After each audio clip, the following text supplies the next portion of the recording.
Hello, everyone, and welcome to Pizza Industry Convos, part of the I Need Pizza Club Network. I'm Michael Fox, the founder and host of Pizza Club's Pizza Industry Convos. I'm joined tonight by Coby Chaffetz of Vinny's Pizzeria. We were just talking before about pronunciation. Welcome to Pizza Club. Thanks for joining us, Coby. I'm glad you're here. Thanks so much for having me. I'm psyched to be here. We have like so many things to talk about tonight. I'm like excited to dive in, but please tell me a little bit about your story. How did you come into the pizza business? Obviously, just for those who don't know, Vinny's Pizzeria, based in Williamsburg, Brooklyn, Yeah, which has been right. around since the 60s, Since right? 1960.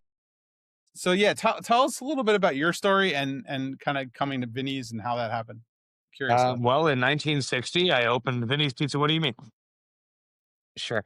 I started working at Vinny's. I know the exact date. It's February 1st, 2016. Um, by that point, obviously, it's been Vinny's on in the same location since 1960, but it's had so many owners since the original Vinny that we actually have lost the link to who Vinny was. Literally, nobody knows, and it's like a big mystery that I've spent sort of in a large part of my adult life trying to figure out to no avail. When I started working there, it was really kind of a Williamsburg staple. I think the owners prior to me, my old bosses, Sean, Jacob, and Henrik, were the three guys who kind of defined what Vinny's became known as. Because before that, I think that they were kind of an anonymous sort of a slice shop. They closed at 8 p.m. It was sort of owned by somebody who was sort of disinterested in the pizza business, and he was an ex-cop. These are all just stories I've heard secondhand. But they were the ones who took it over in 2007, right at kind of the height of hipster Williamsburg becoming a thing. They all went to UMass together, and there's a pizzeria up there called Antonio's. That's like a famous Northeast college town pizzeria. And their thing is that they're open super late and they have tons of crazy specialty pies. So, just like kind of you name it, they'll figure out a way to put it on a pizza. And so Sean, Jacob, and Henrik came in and they really sort of defined Vinny's as being that. We're open super late. We have crazy pies. And specifically, Sean's true calling is as an artist and a creative. And so he started the tradition of doing daily specials. And he would usually accompany those specials with a pretty awesome whiteboard marker drawing. And, he's a genius for like puns and pop culture. So he sort of filled the shop with that element of himself. And I got to watch him multiple times go viral for making interesting pizzas. He invented something called the pizza on pizza, which is pizza topped with many slices of pizza. He invented something called the pizza box pizza, which is pizza served in a box made out of pizza. And a bunch of other gems like that. And that was really sort of a huge um, education for me as far as like, I liked it because it was my local pizzeria. I thought it was the coolest pizzeria. I thought the vibe there was unbelievably cool. Everyone who worked behind the counter was like too cool for you to hang out with them. And when I got that job, I like had to really actually work to be thought of as like socially viable to go out for beers afterwards for a while. But I made it a mission, and I made it. Now I own the place, so no, who's going to tell me I can't go out for beers afterwards? But yeah, so that's sort of like a mini history. I like to say Vinny's is 65 years old, and it's also 18 years old, or however long ago it was since Sean and Jacob took it over. And then it's at this point now it's a year and a half old, because a year and a half ago I took it over from my old bosses, and I brought in my business partner, who's Adam Richardson, who is he was the chef de cuisine at Don Angie, which is the fancy pants, one of the best Italian restaurants in New York, and really just like an all around great chef. I worked for him at Don Angie for a year in between stints at Vinny's, and we became good friends. And we would meet for weekly lunches to sort of talk about, the restaurant business and, what was bugging us being sort of managers, in restaurants. So I knew we were on the same page about the kind of food we like to cook, the kind of workplace we wanted to have. And we were both ready to be our own bosses. So when the opportunity came up that, my owners, my bosses, in many ways they are my owners, announced that they were kind of shopping around for a buyer. Anyone who's lived in New York long enough knows, your favorite place is going to close at some point. Vinny's truly did over, a decade become my favorite place in the world, not just to eat at, not just to work at, but there were years I did not work at Vinny's and I never missed a summer party. There were like times that I would not know where else to go and I would go there, or I would go to one of the owner's apartments and tell him my problems, and he would usually have a solution for me. So basically, out of a desire to keep my job and keep a New York institution I loved alive, I decided I would go into immense personal debt and take on a small restaurant in a period of time where that is perhaps not the most prudent financial decision one could make. And no regrets so far. It's been a year and a half, and we're doing great. Congratulations. That's an awesome story. Thank you.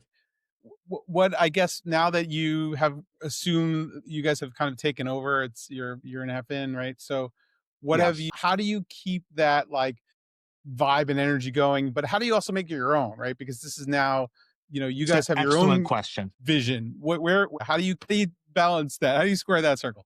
Yeah, yeah. I mean, one of the jokes I'd make is it's kind of like buying my childhood home, except I have to work there also. So yeah, and that's part of the thing, right? Is like we took over, and there wasn't a day where we were closed, where we like reopened with a new sign, or we've literally kind of never announced it. Partly because we had a real "if it ain't broke, don't fix it" kind of mindset. Adam was coming in with fresh eyes. Adam had never worked in a pizzeria before, and but he certainly, run much, kind of better and harder to run restaurants, full service, Michelin star restaurants. And so it was kind of like I'd say the first year was constantly just learning how to do it, and not necessarily being afraid to make changes, because we made some changes on day one. For instance, like we made the decision we're not selling beef patties. And that's something that a lot of pizzerias in New York do. And we just were like, this is something we buy frozen and then put in the microwave. And I've always hated taking beef patty orders, to be honest with you. So that was kind of one of the first things on day one that I threw my new weight as owner around. It was like, we don't have to do that anymore. That's great. And then I would say over the next year, there were a lot of things like that. There were a lot of things where we were like, all right, we're going to keep this the same, but then maybe revisit it and be like, okay, is this working? And, the good thing about buying the business from people that I worked for a long time and stayed very close with is I could call them and be like, "Hey, why did you guys decide to, have this policy or this recipe or this, way of doing things?" And I was very surprised at how often the answer was, "We inherited it from the guy before us." And so, yeah, like it is kind of giving yourself permission, scary as it is, to change things that have been the same for a long time, kind of getting over the mindset of like, well, there's this one guy who always gets this, and I don't want to disappoint him personally. So, and then you're like, well, okay, is it actually worth literally driving to Restaurant Depot once a week for this one guy? Will his disappointment when we stop doing that, you Right. know, does it equates to, his joy for us doing it? Ultimately, I think it's usually the right decision to do it the way that you would like to do it, and trust your own taste. And, especially if you have good taste. If you don't have good taste, don't trust it. But if you think that you might have good taste, it's usually helpful to get over whatever fear there is. But it's real fear because the place has been open since 1960, which means that there are people who come in who have been coming since literally before I was born, and you know do want to shake it up and make it my own and make it align with my taste. I don't want to be the twerp who came in and was like, actually, I like a different kind of pizzeria than the one that you've been. I grew up in pizzerias. The town I grew up in Westchester, Pelham, New York. It's literally like 8 pizzerias and a bank. That's what there is there. Super Italian town. And so like if somebody took over one of those pizzerias and messed with it, I would truly never forgive them. So that's always kind of both things in the back of my mind. Absolutely. And it's funny, one of the members of Pizza Club has a pizzeria in Pelham, so Which one? hopefully Pizza Fenice. I don't know. That's not. I don't know. That's not a pizzeria I know about in Pelham. Well, it might be newer in It's, history of I'm gonna. Pelham. We're gonna have to talk about that. Yeah, I'm gonna yeah. be We'll interested we'll, in that. we'll talk after the show. But so yeah, let's like kind of revisit a little bit for those who like aren't familiar with some of Yeah. the some more legendary items that Vinny's has been known for, and also some of the things that you've done. I know you Yep. mentioned like a box made out of pizza. That wasn't your idea, but it's something that is there. So have you continued to do some of those items? And Yeah. obviously we could talk about the creations that you guys are coming up with pretty much daily. Um, Yeah, yeah. The daily special is a sometimes it's like creatively it's great. You're on fire and you got one after the other, and then sometimes it is a real grind to think of like what haven't we done in a while? Like let's dig up the old what did I have for dinner last night? Could that be a pizza? Um Specifically, we did decide it's one of the things, and it took us a while, but we did get there. We did decide that we are no longer doing the pizza box pizza or the pizza on pizza, aka the mini Vinny. The reason for that, and I don't think Sean would disagree with me, is that basically those are better Instagram posts than they are things to eat. You know, they were both sort of designed as jokes and they sort of took off. And, you know, I there truly was at least a 10-year window of opportunity to get your hands on those things if you wanted to. And now we are every once in a while, you know, one of those videos will resurface and we'll get kind of a wave of people asking about it. And so what we've found now is that we will say, you know, terribly sorry, but that is no longer on our menu. We're no longer offering that. It was a viral video from 10 years ago, kind of, you know. So, but also I promise you, you would have had more fun looking at the picture than you would actually consuming it. So just look at the picture. The picture, there's so many high definition pictures. It was on every news show in America. It was on Jimmy Kimmel, you know, go relive the glory that way. Now, I say that as simultaneously, I have recently put out a series of specialty novelty pizzas, which we kind of were hoping to maybe slightly veer away from.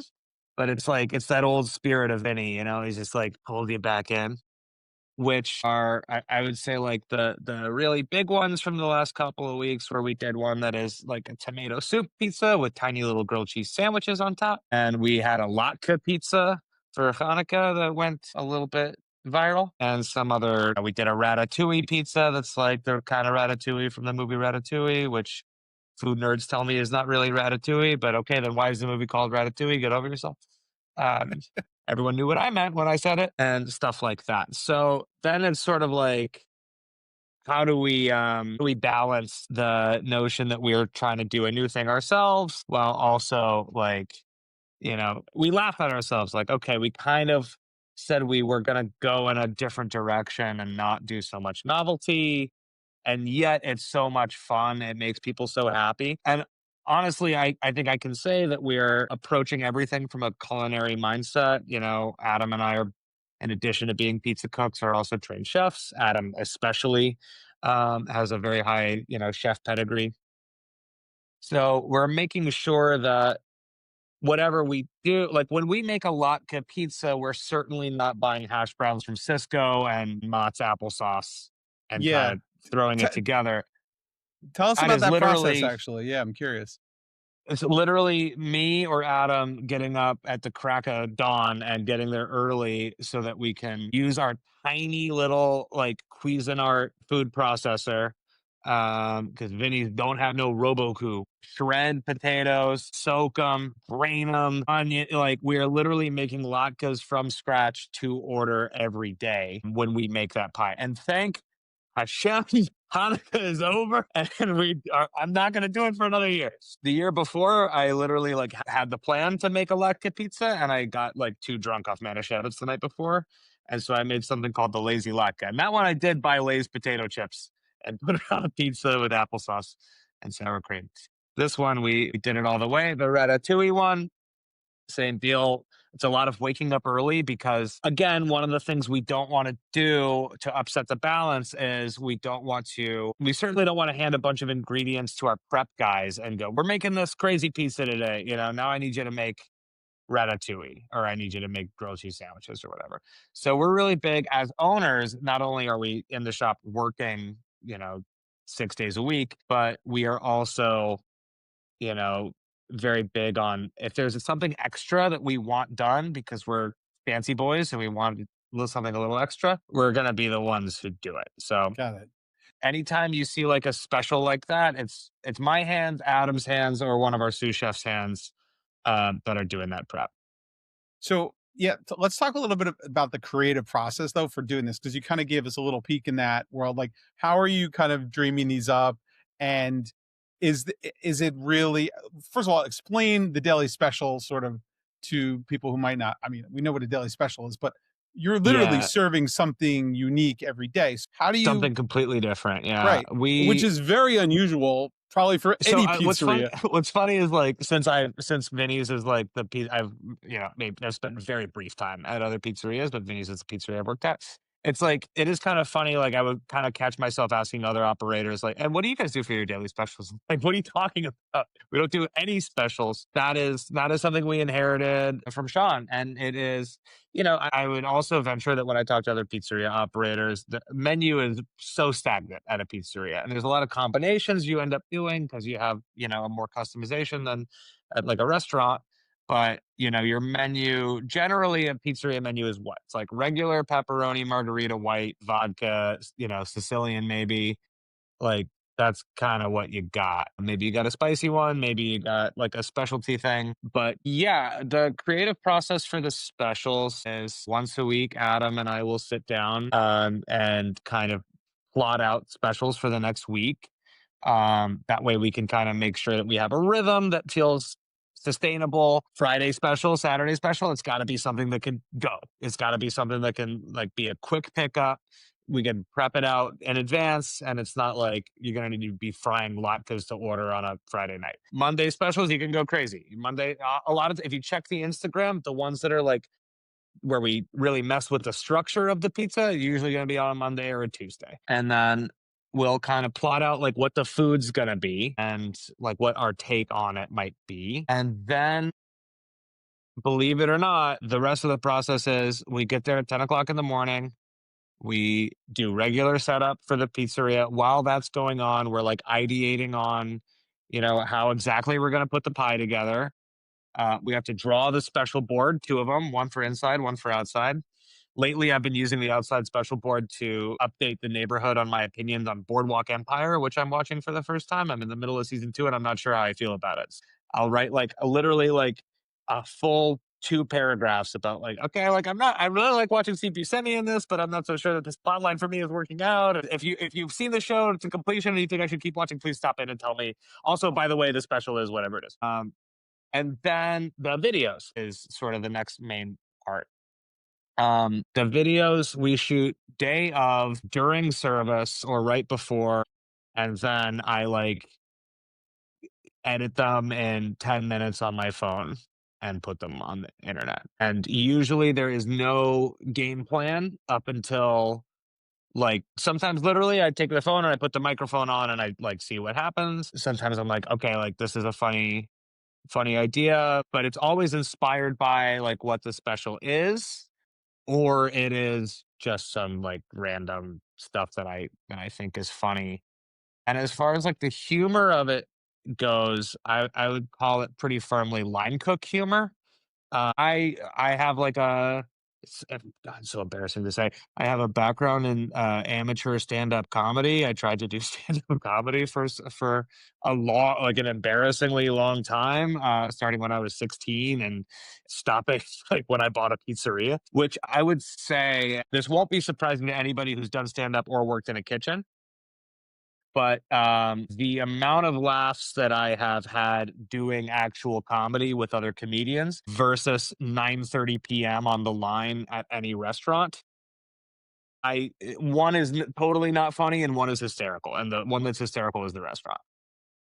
There's something about like the punchy energy of people who do a very disciplined job, but also are like gremlins who work in a basement for a reason. Usually, there's a reason. Like any cook, if they could figure out how to work front of house, would make $500 more a night. You know. And the reason that we have no interest in it most of the time, I'm speaking to somebody who really enjoyed working in a basement kitchen when I did, is because we need the ability to like express ourselves via very, sometimes risque, sometimes existential, sometimes, but the funniest things I've ever heard in my life or seen done in my life were done in a kitchen. And so that is, I think, kind of the energy people are responding to is it feels a little unhinged and it feels like a little maybe deranged, but it doesn't take attention away from the food, hopefully.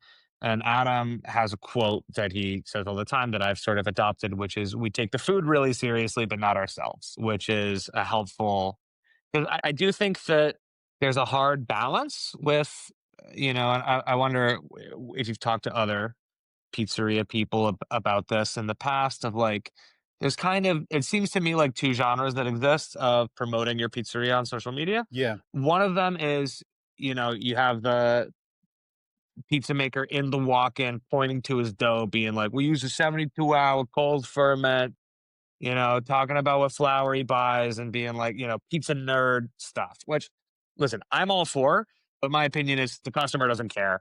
The customer is never going to care. That's pizza nerd stuff. That's for us. That's for this podcast, maybe. That's for, the conversation, in the back of the pizzeria when you go to visit your friends. And that's for the customer to taste and for you to know about. And the other one is kind of like skits where you make fun of the customer. I'm thinking maybe specifically of that place Phil's and Syosset, which I totally relate to and get because there's a million annoying customer stories. But a million customers spend their money. That like that's again, I feel like that's kind of for me to experience and then bitch about with my friends. And Yeah. I guess maybe the third one that I didn't think about is like TikTok trends, i.e., lip syncing somebody else's audio over something that has to do with your thing. And again, it's a lot of like relatable content about working in a kitchen or like an annoying customer or having to wash dishes or something like that. And no hate to any of that. But if I had to take a guess as to why we have experienced like a doubling in our follower count in the last 10 to 14 days and like kind of a waterfall of attention on our social media presence is because we were able to maintain like a multi-day streak of entirely new concepts. And like we were able to kind of figure out a little format of, like Isabel is one of our superstar employees. Like we'll do this move and be like, I want X pizza. And I'll be like, I got it for you, whatever. And then I'll like throw, I don't know, but then there's something different and I like to think of it like we are doing a sketch show and there is an audience for the sketch show. And you know, the other thing about promoting on social media is if you have great success, congratulations. You have just entertained a lot of people who don't live anywhere near your restaurant. That was definitely And going to be one of my questions. Right. they Exactly. will tell you that in the comment. It's basically like the pizza equivalent of like, come to Brazil, and it's like, "Oh, this is great. I live in Illinois. I'll never eat this pizza." I have the luxury of being in Brooklyn, New York, 2 blocks away from the first stop on the subway into Brooklyn from Manhattan. My theory is people visit New York. If we You could be a can destination. when people visit New York, they eat at pizzerias. And, if they have a short list of places they want to go, and one of them is Joe's and the other one is Prince Street, and they're going to do one in Brooklyn, wouldn't mind being that one. And the other good news is like, okay, you went viral on TikTok, you went viral on Instagram, people are going to come now. How's the food? Did you only build out a social media presence when you people come? Are they going to be like, like tourist trap or like TikTok trap, which is a new thing that exists. It's like all those people who went to Salt Bay's restaurant and they're like, "Oh, it actually sucks. Hey, there's nothing here. Just a guy who did this." And the good news for us again, and I can say this without I don't know. I can say this with modesty because I had very little to do with it. Our pizza is very good and has been for a very long time, and continues to get better and better all the time. Mostly due to Adam's input as a chef, and because we're really there all day long, and we really eat that pizza all day long. And so like when we notice something we want to improve, we just do it kind of right away. And That's great. so that's kind of the good news for us is that like we we were kind of ready because like we are already ready. We're equipped to work at a really high capacity because we're in the heart of Williamsburg, Brooklyn, and we're open late on Friday and Saturday nights. So we know how to bang out a ton of pies super fast, super well. And when people come, at least in the last couple of weeks, when a ton of people have been coming in being like, I live around the corner and I haven't been here in 5 years, which is a thing that happens in New York. Like if it's not on your walk from the train, it doesn't exist. I've never been here. But my friend who lives in Illinois sent this to me because they know I live in the neighborhood. Reminded me that you exist, and I came in here, and the pizza's great. And then I'm coming back next week with my recreational soccer team. And it's like, okay, that is actually how it translates. When people are like, plus, what's the harm in entertaining people that are far away from you if you have to, which it seems like you do have a social media presence to have a restaurant now, it might as well be a Absolutely. good one. Absolutely. I think that's the challenge that a lot of operators face. It's like what do they do with their social media if they don't have the experience or a sort of a vision or a strategy to really get to use it to their advantage, and they just maybe don't have the bandwidth, but they know they need to be on there, and some of them are putting out kind of mediocre Yeah. content. And I wonder, like, yeah, so go ahead. I mean, No, I'd no, no. love to I'm get your sorry. I didn't take mean to on interrupt, it. but I feel like I knew. I feel like I know where you're going because um I think the only thing nobody has to. I wouldn't. My suggestion wouldn't be to do what like to make original sketches every day. The reason that that's working for us is because that's what I know how to do, because I have, like, that's my You have a besides background pizza, in that's this. my Yeah. thing. That's, like, the thing I know I have the best taste in, is, like, jokes, sketch comedy, sort of irreverent performance like that, and a lot of like, Adam used to be an opera singer, my partner. Like, he's Okay. got a very, theatrical training. Like I said, Sean's thing, my old boss, was art. He's an artist, gifted comic book artist, and that's what people really responded to. He was doing the second thing he knew how to do while doing the first thing he knew how to do. So if the question is like, what do you do with the camera and the social media? That my answer would probably be like, whatever else it is that you're good at. And keep in mind that like people really kind of don't care. It's the circus. It's free. It's on their phone. They're scrolling through a million things. And ultimately, now when I scroll through a feed, actually they're scrolling through like six or seven things. They're scrolling through six or seven memes or trends that are being repeated and regurgitated and referenced, and a break from that is really nice. So if you are a pizzeria operator and you also do pottery, my recommendation would be make content about your pottery, and at the end be like, by the way, there's a pizzeria here as well. Or, if you are if you're a pizza maker and a poet, write poems about your pizza and put that on there. But my thing that I was nervous about was I can't draw, and this thing that's been associated with the business forever, which is these, well done drawings and like this artistic sensibility, we're going to lose it. We're going to have a key player go away. And initially, we did kind of talk to Sean about maybe him staying on like as our resident artist, and then, you know, crunch the numbers of actually what he's worth and what we would be able to pay him. And then said that maybe you could consult me on pizza stuff every once in a while for free. But, yeah, yeah, I think for us, it's like a trusting our taste and doing a version of it that I know how to be good at already, you know? So, two questions though. What did you wind up doing for to kind of segue to the art boards to your own version of that? Like, what, just so people understand how you Y were able to yeah. kind of tackle that challenge. Then I want to come back to the the skits that you're Honest to doing? God, it took a long time to figure out, like, how to make the special board. We draw them every day still, and on a whiteboard with expo markers. Kind of recently, we figured out that we like the way it looks if we write the name of the special on a certain part of the board in a certain size. And then we figured out, this is just a specific thing, but we figured out that we like to write it out and then trace it again in a different color and then again in a different color. Okay. And that kind of gives it like a retro look. And then, then we kind of just describe what's on the pie. I did do when I was a manager there and when Sean wasn't working, occasionally I would try to bust out a drawing on the special board, but I really can't draw. And it's like, if you can't draw, you can't draw. If you can't sing, you can't sing. And so it was very apparent. And so what I would do is I would do a bad drawing and then I would draw an arrow to it. And I'd say, the guy who can draw is off today, which is maybe another point that I think people like is that we're honest. And, I had a video a couple weeks ago where I had clopened Thursday night into Friday morning and I was dead tired and I didn't have an idea.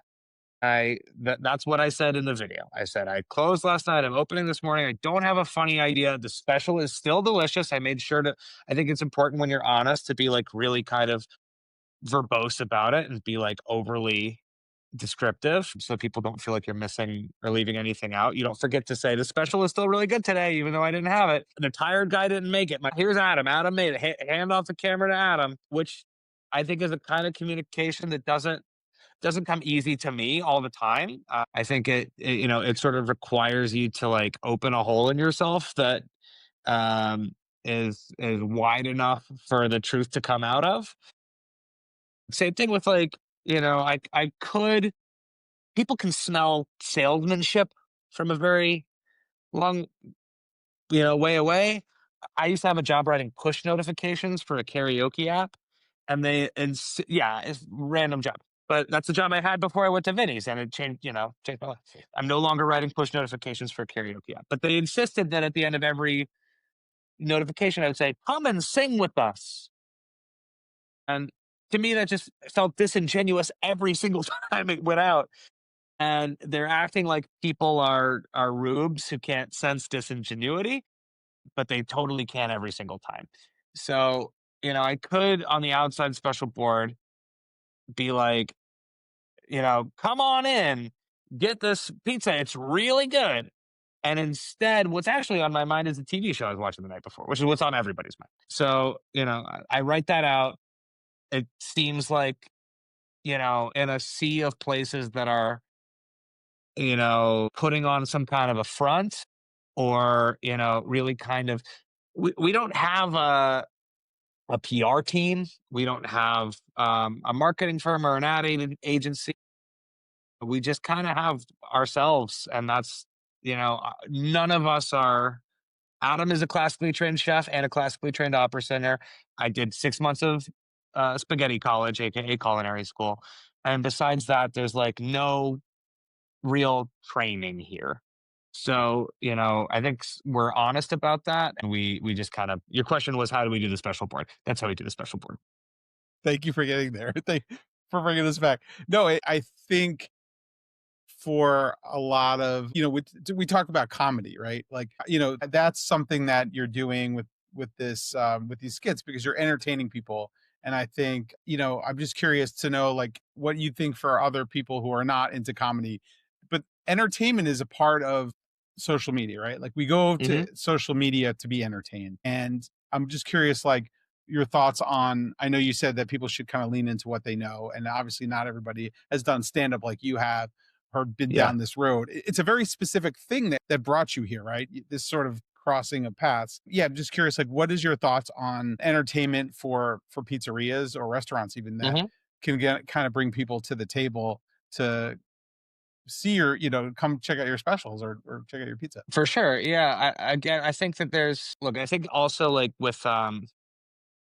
I think a brand consultant would probably tell you be careful about being known for being silly or funny because you want people to take your food seriously, right? Um, which makes sense to me, and I would listen if somebody told me that. But I also think that I've seen, at least from my example, that there's not been like a diminished respect for the food from our customers as a result of this. And actually, what people are psyched by is the thing that's been energized locally is my local pizzeria is blowing up, and like anybody who's in our store is not silly or funny, really. It's kitschy and there's like a lot of like these pop culture stuff on the walls, but it's a very seriously well run store.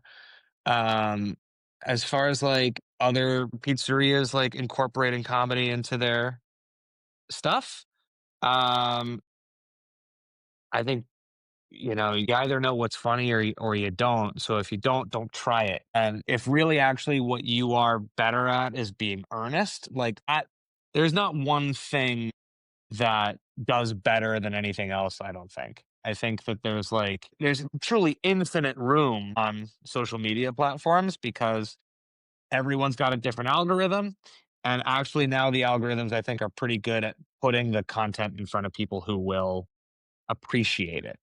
I've seen just going from when, YouTube was new and I was young and on it, comment section was automatically the worst thing in the world. On the most like innocuous video of something totally delightful, there would be 10,000 people who made a point to be like this, say the most vile stuff in the world. Our comment sections are completely delightful. It's literally like it gives me huge amounts of joy to read. It's 400 people being like, "I like this. Good advertising," which is kind of a thing people will say that I didn't know people would do.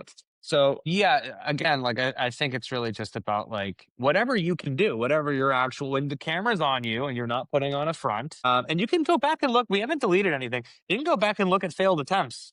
We have something like 2,000 posts on our page. I inherited the Yeah. Instagram page from the old guys. Before that, it was all pictures of slices and pictures of special boards, which is cool. We tried a certain kind of picture for a while, it worked okay. We tried a certain kind of video for a while, it worked okay. We have some like earnest ones that I made that are still on there where I'm talking about like making pizza for the first time, that are just in a completely different style. You know, what I have found is that my theory is that people care the most about seeing something that they can send to their friends that's interesting and funny and like Right. Shareable. wacky. You know, people I think actually like a kind of sense of humor that 10 years ago would have been like crazy dark and existential and crazy. People are like crazy erudite now because of the internet. The 18 to 20-year-olds who work at Vinny's like have references like, and they don't differentiate between references from the 70s and 5 minutes ago because it's all the same to them. Time is like a flat line to them, flat circle. I don't know how it works, but it people really are very savvy now, and so they kind of get a lot, which is why I would just say like again just reduce like the BS meter as much as you possibly can to the point where where your friends will recognize you in that video as What opposed to is being like, oh, you're trying on a persona for to sell something. right? Be genuine, be authentic. The authentic word. What I was going to ask you about, like successes versus failures, right? Like I know being somebody now who's deep in the algorithms of the Instagrams. Hmm. What does success look like for you in terms of, and maybe it's all success because you get some positive and some do better than others, but I'm just curious, like do you change your content based on the feedback you're getting from either the comments Yeah. or the views engagement? Does that factor It's into a this that's equation? see, that's a good question, and this is the part where I'm really grateful that both me and my partner have some showbiz experience because I think the worst thing you should listen to your audience about like what you should pay attention to what they like and what they don't like, basically. You should never take their advice on how to give them more of what they like. They are 100% of the time wrong about that. They don't know what they like until you show it to them. That's why my experience doing stand-up comedy in New York basically was like going from open mic to open mic thinking 90% of these people should be sitting in the audience. And like one out of every 100 people in this room should be holding the microphone and talking. And this is a lot of audience. That's kind of the other thing about a comment section is a lot of audience members are now pitching in. No disrespect to the audience, you just do an important job. But and there's more of them than there are of us, and we should be wise to remember that. But certainly, yeah, I'm not saying ignore them if there's like a sudden outpouring of appreciation and support for something you did. You'd probably be wise to figure out what elements of that are repeatable. That being said, I think that there is a tendency on social media, especially, to like the best example is the Hawk Tuah girl who like actually I think she did a really amazing job of not like just going on places and being like and Hawk Tuah this Hawk Tuah frozen peas now um but you want to give them a second thing that they enjoy that's totally different. So, like, pretentious as it may be to say, a model for me on this has been the Coen brothers, who make an incredible movie in one genre and then make an incredible movie in a completely different genre next. And I'm sure that, after making No Country for Old Men, which won Best Picture at the Oscars, somebody was like, make another gritty modern Western. And they were like, actually, what we've got is a spy farce set in Washington, D.C., and Burn After Reading is awesome. And they were like, all right, Burn After Reading is great. Make another star-studded spy comedy. They're like, no, we have like a sensitive little movie about being Jewish in the 60s in Minnesota. And it's like, and that's great too, and so long as you keep delivering something that's good and one way or the other. Now we have the luxury actually of having like repeat business on this where people come and check for us. Like we have had some stuff go viral in the past. Certainly Vinny's has had stuff go viral in the past. But it's sort of like, okay, cool. And now I'm moving on to the next circus attraction. So thankfully, what we have been able to do is create sort of a mini following of people who have like a lot of affection for us as a pizzeria, even if they have never been to our store and may never actually come, but they are excited to see what we do next. And they will sort of carry a little bit of that affection with them into the next video, which is very helpful, especially if you want to get people to watch past the first 3 seconds. Because even on the ones that do super well, if you look at the Instagram like, analytics, it tells you like the drop off is always like this, like second one, second two. Right, And right. you just got to hope that where second two goes, like the floor is still here so that people can kind of make it towards the end. But people are like this. Yeah. They're looking for But something. how do you use that data to inform what you do differently, or don't you? Yeah. I don't know. I think that like certainly the first couple ones, I kept the format similar so that people would recognize it as us again and be like, oh, that is that pizza place. So far, I have not had a situation where we tried something and I felt like it didn't work and the audience showed us that. But as far as people being like, you know, another thing I'll see is like people will start doing well, their videos start picking up steam, and then they'll start responding to comments and videos. Like one thing for me is and this is odd to me because I kind of don't know who this person is. But if you look through the comments, about a quarter of them are people saying I look like somebody named Joji or Filthy Frank. This is his other name. Filthy Frank is, I think, his internet comedy persona, and Joji is his R&B earnest singing persona. He's Japanese, from what I understand. I am not. I don't necessarily think I look a ton like him, but people are insisting upon it. So one thing I think I could be tempted to do is make a video where I make a meta comment on that, or say people say I look like this Joji guy. I don't see it. I could try to get Joji to come to Vinny's. I could engage with it basically in any way. Right. Instead, what I've decided to do is act like it doesn't exist because I don't know what the satisfaction would be. All I know how to do is from a satisfaction level is make pizza that is interesting to talk about and look at in addition to being delicious to eat, and make videos that are in my particular cadence of being funny. That's fair. And look, it's your vision, it's your creative, you get to drive it, and if people want to have their comments, that's fine, but ultimately it's your baby. Are you a fan of Rick and Morty? Yeah, for sure. And the other quarter of the comments are people saying this reminds me of Rick and Morty, or this reminds me of I Think You Should Leave with Tim Robinson, both of which are great shows. I again, I could make a thing where I'm like, I've had this comic sensibility since before those things were on television, which is why I'm a fan of them, and I do get it. But yeah, Rick and Morty is. I think, by the way, Rick and Morty is great for the same reason, is it is has like a very loose, like improvisational feel, but it's also deeply felt. It's also like deeply, and Dan Harmon's other show, Community, is sort of the same thing. Is like, I think people respond to a very high effort into something that is very low rent and stupid. People appreciate that. We I think people like it when you work really, really hard on something and then kind of throw it away, which is an attitude that we have all the time. For instance, at Vinny's, we don't use we don't buy dried oregano. We buy fresh oregano. We dry it ourselves overnight in our oven. We process it ourselves. It's so expensive. It's such a pain in the neck, and it makes the oregano 5 billion times better, and we don't advertise it anywhere. This is the first time I've ever said publicly that that's what we do. You heard it here first, kids. And, maybe one day we'll make a big push on that, but that's sort of the attitude we have, is like, let's do the work is not to brag about. You know what I mean? Like, and if you can see that work, really, if you can see us sweat, we're kind of not doing it right.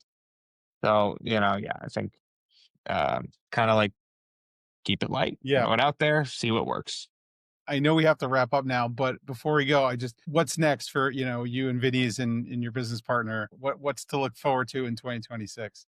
More pizza specials, more funny videos.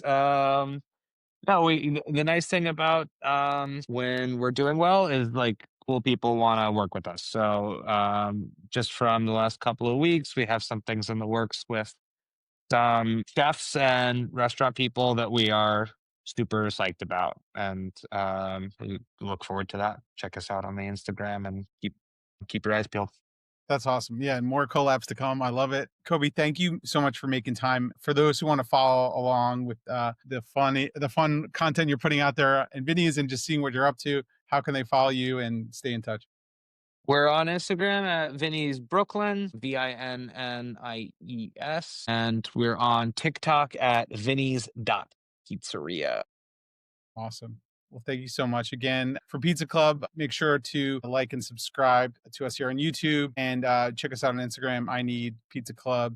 Thanks again, Coby. Thanks so much for having me, man. This was fun.